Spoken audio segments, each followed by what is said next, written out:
अस्सलाम वालेकुम नाजरीन, मैं हूं अमरीन बलोच और आप देख रहे हैं सूर्या न्यूज़ HD। आइए नज़र डालते हैं आज की अहम खबरों पर। सियासी चमचों की रही सही कसर का जनाजा इस लड़की ने निकाल दिया।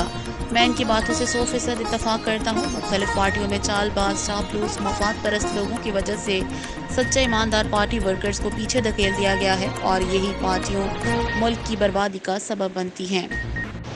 चम्मच जिस भी बर्तन में होता है उसे खाली कर देता है। इन्हीं चमचों ने हमारी सियासत को तबाह किया है, हमारी जमहूरियत को तबाह किया है। इन्हीं चमचों ने, अगर ये चमचे किसी जमात में ना हो ना, तो पाकिस्तान भी ठीक हो, जमहूरियत भी ठीक हो, सियासत भी ठीक हो। और 75 साल से जो हम नीचे जा रहे हैं ना, वो इन्हीं चमचों की वजह से नीचे जा रही हैं। जो चमचे कभी यहाँ होते हैं और कभी यहाँ होते हैं। तो इन चमचों से जान छुड़ाइए और अपनी पार्टी में कांटे लेकर आइए। आज के लिए इतना ही। मज़ीद देखते रहिए सूर्या न्यूज़ HD।